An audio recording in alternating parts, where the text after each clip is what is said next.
ਸਿੱਖਾਂ ਤੇ ਪੰਜਾਬੀਆਂ ਨਾਲ ਜੁੜੇ ਮੁੱਦਿਆਂ ਤੇ ਭਾਰਤ ਅੰਦਰ ਉਹਨਾਂ ਦੀ ਸਥਿਤੀ ਅਤੇ ਦੁਰਦਸ਼ਾ ਵੱਲ G20 ਮੈਂਬਰਾਂ ਦਾ ਧਿਆਨ ਖਿੱਚਣ ਲਈ ਦਲ ਖਾਲਸਾ ਨੇ G20 ਮੁਲਕਾਂ ਦੇ ਦਿੱਲੀ ਸਥਿਤ ਦੂਤਘਰਾਂ ਨੂੰ ਪੱਤਰ ਭੇਜ ਕੇ ਸਿੱਖ ਦ੍ਰਿਸ਼ਟੀਕੋਣ ਤੋਂ ਇਸ ਖਿੱਤੇ ਦੇ ਲੋਕਾਂ ਦਾ ਪੱਖ ਪੇਸ਼ ਕੀਤਾ ਹੈ। ਜ਼ਿਕਰਯੋਗ ਹੈ ਕਿ ਅੰਮ੍ਰਿਤਸਰ ਵਿਖੇ 15 ਤੋਂ 17 ਮਾਰਚ ਤੱਕ G20 ਸੰਮੇਲਨ ਹੋਣਾ ਨਿਸ਼ਚਿਤ ਹੋਇਆ ਹੈ। ਦੂਤਘਰਾਂ ਨੂੰ ਖੱਤ ਭੇਜਣ ਅਤੇ G20 ਮੁਲਕਾਂ ਦੇ ਡੈਲੀਗੇਟਾਂ ਅਤੇ ਕੂਟਨੀਤਿਕ ਅਧਿਕਾਰੀਆਂ ਦੇ ਅੰਮ੍ਰਿਤਸਰ ਦੌਰੇ ਦੌਰਾਨ ਸਮਾਗਮ ਕਰਨ ਦਾ ਫੈਸਲਾ ਜਥੇਬੰਦੀ ਦੀ ਕਾਰਜਕਾਰਨੀ ਕਮੇਟੀ ਦੀ ਮੀਟਿੰਗ ਦੌਰਾਨ ਲਿਆ ਗਿਆ। ਮੀਟਿੰਗ ਦੀ ਪ੍ਰਧਾਨਗੀ ਪਾਰਟੀ ਪ੍ਰਧਾਨ ਹਰਪਾਲ ਸਿੰਘ ਚੀਮਾ ਨੇ ਕੀਤੀ। ਬੁਲਾਰੇ ਪਰਮਜੀਤ ਸਿੰਘ ਮਾਨ ਨੇ ਦੱਸਿਆ ਕਿ ਸਮਾਗਮ ਦੀ ਤਰੀਕ ਅਤੇ ਸਥਾਨ ਦਾ ਫੈਸਲਾ ਹੋਲਾ ਮਹੱਲਾ ਸਮਾਰੋਹ ਤੋਂ ਬਾਅਦ ਕੀਤਾ ਜਾਵੇਗਾ। ਪੱਤਰਕਾਰਾਂ ਦੇ ਸਵਾਲ ਦੇ ਜਵਾਬ ਵਿੱਚ ਦਲ ਖਾਲਸਾ ਦੇ ਆਗੂ ਨੇ ਕਿਹਾ ਕਿ ਉਹ ਭਾਰਤ ਵੱਲੋਂ ਪੰਜਾਬੀਆਂ ਅਤੇ ਸਿੱਖਾਂ ਨਾਲ ਹੁਣ ਤੱਕ ਕੀਤੇ ਦੁਰਵਿਵਹਾਰ, ਢਾਏ ਜ਼ੁਲਮਾਂ, ਕੁਦਰਤੀ ਸੋਮਿਆਂ ਸਮੇਤ ਖੋਏ ਹੱਕ ਹਕੂਕ ਅਤੇ ਰਾਜਸੀ ਕੈਦੀਆਂ ਨਾਲ ਕੀਤੇ ਜਾ ਰਹੇ ਅਨਿਆਂ ਦੀ ਦਾਸਤਾਨ ਸ਼ਿਕਾਇਤ ਦੇ ਰੂਪ ਵਿੱਚ ਦੁਨੀਆ ਦੇ ਇਹਨਾਂ ਸ਼ਕਤੀਸ਼ਾਲੀ ਮੁਲਕਾਂ ਦੀ ਕਚਹਿਰੀ ਵਿੱਚ ਰੱਖਣਗੇ। ਉਹਨਾਂ ਦੱਸਿਆ ਕਿ ਜਥੇਬੰਦੀ ਵੱਲੋਂ ਭਾਰਤੀ ਸਟੇਟ ਦੀਆਂ ਮਾਰੂ ਨੀਤੀਆਂ ਅਤੇ ਗੁੱਜੇ ਅਮਲਾਂ ਕਾਰਨ ਪੰਜਾਬ ਦੀ ਆਰਥਿਕਤਾ, ਧਾਰਮਿਕ ਵਿਲੱਖਣਤਾ, ਰਾਜਸੀ ਪ੍ਰਬੰਧ, ਸੱਭਿਆਚਾਰ, ਕਿਸਾਨੀ, ਸਿੱਖਿਆ, ਹੋਂਦ ਹਸਤੀ, ਨਸ਼ਿਆਂ ਅਤੇ ਪ੍ਰਵਾਸੀਆਂ ਦੀ ਭਰਮਾਰ ਨਾਲ ਪੰਜਾਬ ਅਤੇ ਸਿੱਖ ਪੰਥ ਨੂੰ ਦਰਪੇਸ਼ ਚੁਣੌਤੀਆਂ ਅਤੇ ਖਤਰੇ ਬਾਰੇ ਰਿਪੋਰਟ ਤਿਆਰ ਕਰਕੇ G20 ਮੈਂਬਰਾਂ ਨੂੰ ਸੌਂਪੀ ਜਾਵੇਗੀ। ਦੂਤਘਰਾਂ ਨੂੰ ਲਿਖੇ ਪੱਤਰ ਵਿੱਚ ਦੱਸਿਆ ਗਿਆ ਹੈ ਕਿ ਪੰਜਾਬ ਦੇ ਲੋਕ ਸਵੈ ਨਿਰਣੇ ਦੇ ਅਧਿਕਾਰ ਲਈ ਲੰਮੇ ਸਮੇਂ ਤੋਂ ਸੰਘਰਸ਼ ਵਿੱਚ ਜੁਟੇ ਹੋਏ ਹਨ ਅਤੇ ਉਹ ਆਪਣੀਆਂ ਸਿਆਸੀ ਇੱਛਾਵਾਂ ਅਤੇ ਭਾਵਨਾਵਾਂ ਦੀ ਪੂਰਤੀ ਲਈ ਅੰਤਰਰਾਸ਼ਟਰੀ ਭਾਈਚਾਰੇ ਵੱਲ ਵੇਖ ਰਹੇ ਹਨ।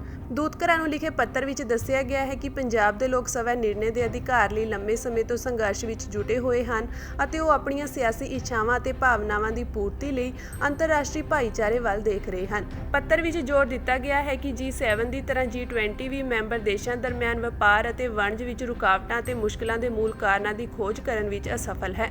ਦਲ ਖਾਲਸਾ ਦੇ ਪੱਤਰ ਵਿੱਚ ਲਿਖਿਆ ਗਿਆ ਹੈ ਕਿ ਸਾਡਾ ਨਜ਼ਰੀਆ ਹੈ ਕਿ ਭਾਰਤ ਸਮੇਤ ਜ਼ਿਆਦਾਤਰ ਦੇਸ਼ ਇਹ ਵੇਖਣ ਵਿੱਚ ਅਸਫਲ ਰਹੇ ਹਨ ਕਿ ਸ਼ਾਂਤੀ ਅਤੇ ਤਰੱਕੀ ਨਾਲ-ਨਾਲ ਚੱਲਦੇ ਹਨ, ਹਾਲਾਂਕਿ ਸ਼ਾਂਤੀ, ਨਿਆਂ ਅਤੇ ਬਰਾਬਰੀ ਦੇ ਸਿਧਾਂਤ ਤੇ ਟਿਕੀ ਹੈ।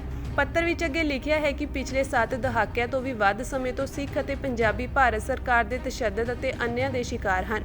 ਭਾਰਤ ਨੇ ਨਾ ਸਿਰਫ ਦਰਬਾਰ ਸਾਹਿਬ ਅਤੇ ਅਕਾਲ ਤਖਤ ਸਾਹਿਬ ਤੇ ਹਮਲਾ ਕਰਨ ਲਈ ਆਪਣੀ ਫੌਜੀ ਤਾਕਤ ਦੀ ਵਰਤੋਂ ਕੀਤੀ, ਸਗੋਂ ਇਸ ਦੀ ਧਾਰਮਿਕ, ਰਾਜਨੀਤਿਕ ਅਤੇ ਖੇਤਰੀ ਮਹੱਤਤਾ ਨੂੰ ਢਾਹ ਲਾਉਣ ਲਈ ਆਪਣੀ ਪੂਰੀ ਤਾਕਤ ਵਰਤੀ ਹੈ। ਦਲ ਖਾਲਸਾ ਵੱਲੋਂ G20 ਦੇਸ਼ਾਂ ਨੂੰ ਲਿਖੇ ਪੱਤਰ ਵਿੱਚ ਕਿਹਾ ਗਿਆ ਹੈ ਕਿ ਭਾਰਤ ਬਹੁਤ ਗੱਲਾਂ ਲਈ ਜਵਾਬਦੇਹ ਹੈ। ਭਾਰਤ ਵਿੱਚ ਰਾਜਨੀਤਿਕ ਕੈਦੀਆਂ ਲਈ ਨਿਯਮ ਅਤੇ ਕਾਨੂੰਨ ਵੱਖ-ਵੱਖ ਹਨ। ਸਿੱਖ ਸਿਆਸੀ ਕੈਦੀ ਸਜ਼ਾ ਪੂਰੀ ਹੋਣ ਦੇ ਬਾਅਦ ਵੀ ਜੇਲ੍ਹਾਂ ਵਿੱਚ ਬੰਦ ਹਨ। ਸਰਕਾਰ ਵੱਲੋਂ ਵੱਖਰਾ ਵਿਚਾਰ ਰੱਖਣਾ ਅੱਤਵਾਦ ਦੇ ਬਰਾਬਰ ਗਰਦਾਨਿਆ ਜਾਂਦਾ ਹੈ। ਪੱਤਰਕਾਰ, ਵਿਦਿਆਰਥੀ ਅਤੇ ਮਨੁੱਖੀ ਅਧਿਕਾਰਾਂ ਦੇ ਰੱਖਿਅਕ ਨਜ਼ਰਬੰਦੀਆਂ ਕੱਟ ਰਹੇ ਹਨ।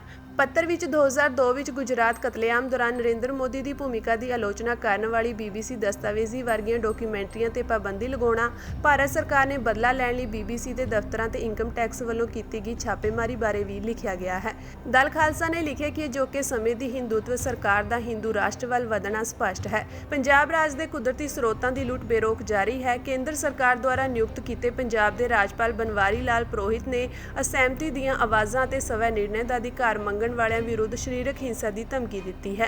ਦਿੱਲੀ ਵਿੱਚ ਬੈਠੇ ਹੁਕਮਰਾਨ ਸੋਸ਼ਲ ਮੀਡੀਆ ਤੇ ਸਭ ਦੀ ਜਾਸੂਸੀ ਕਰ ਰਹੇ ਹਨ। ਰਾਸ਼ਟਰਵਾਦੀ ਮੀਡੀਆ ਦੀ ਵਰਤੋਂ ਕਰਕੇ ਸਿੱਖਾਂ ਵਿਰੁੱਧ ਬਦਲਾਖੋਰੀ ਦਾ ਨਵਾਂ ਬਿਰਤਾਂਤ ਘੜਿਆ ਜਾ ਰਿਹਾ ਹੈ। ਦਲ ਖਾਲਸਾ ਦਾ ਮੰਨਣਾ ਹੈ ਕਿ G20 ਦੇਸ਼ਾਂ ਅੰਦਰ ਇਹ ਅਹਿਸਾਸ ਕਰਵਾਉਣ ਦੀ ਲੋੜ ਹੈ ਕਿ ਕਿਵੇਂ ਲੋਕਤੰਤਰੀ ਨਿਯਮਾਂ ਅਤੇ ਮਨੁੱਖੀ ਅਧਿਕਾਰਾਂ ਦਾ ਨਿਰਾਦਰ ਤਰੱਕੀ ਦੇ ਰਾਹ ਵਿੱਚ ਰੋੜਾ ਹੈ।